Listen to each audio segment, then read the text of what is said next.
motorhomediaries.com. I'm Dan D'Amico, Assistant Professor of Economics at Loyola University, New Orleans, and I'm an anarcho-capitalist and a complete voluntarist. What I spend most of my own time doing and researching is sort of a strange project. There's lots of different avenues I look at. I look at a lot of criminology, I look at a lot of sociology, I look at a lot of penology, the prison systems through history. How is it that states have tried different techniques to punish criminals and criminal behavior? If we define a state in its essence as a systematic application of coercion, a geographic legitimate entity of force. I mean, that's sort of Max Weber's definition, the standard definition of what a government is.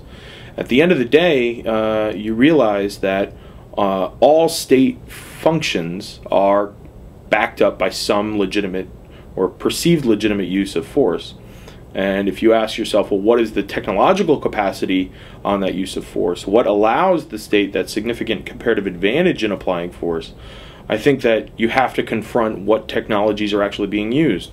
Bob Higgs's work is really great on this. He's showing that warfare and sort of international relations is really driving the health of the state. I think all of the concern about the Federal Reserve and the banking system is integral. Where do they get the money from, and how can they finance these operations?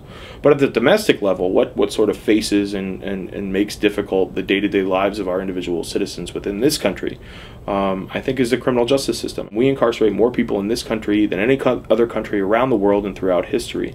All of that in the supposed land of the free.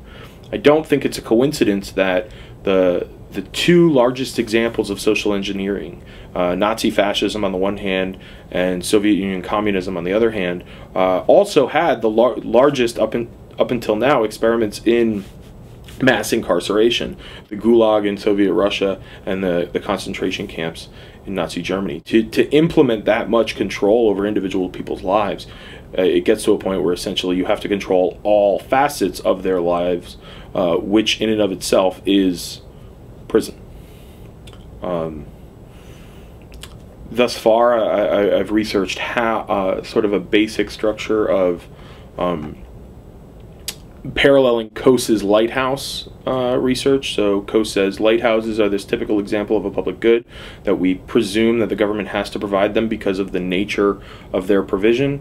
I tried to mimic that and ask the same question about the penitentiary system or the prison system, incarceration in general, law enforcement, and found, oh, well, in primitive societies in ancient history, we actually had self-functioning individual law enforcement.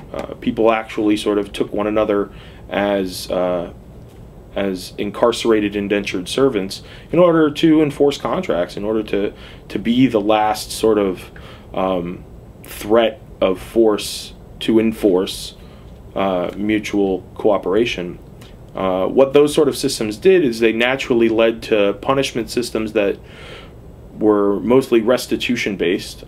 Crimes were debts to be paid from criminal aggressors to victims.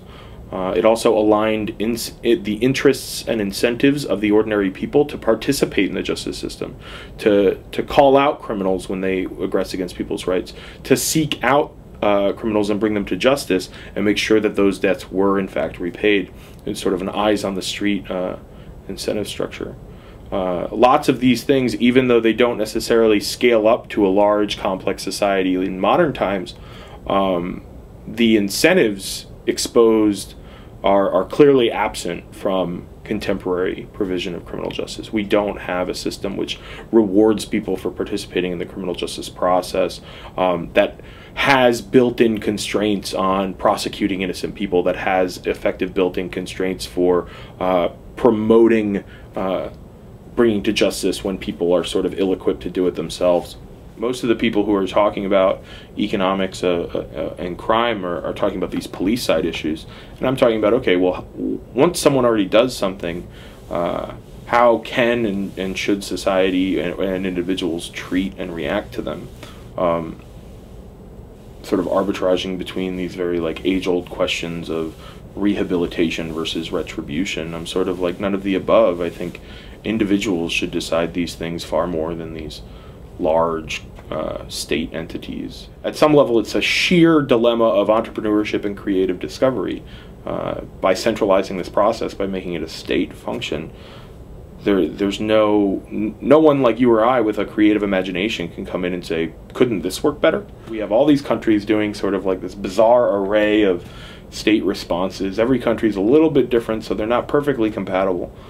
But there's just this like wide spread of criminal behavior because it's so hard to untie the huge complicated mess of government incentives that create these little cesspools of incentives to be criminal. I think a lot of people are starting to recognize the power of imagination, the power of creativity in individual people to solve our own problems as individuals. You don't need like a magic sprinkle of government legitimacy to get things done.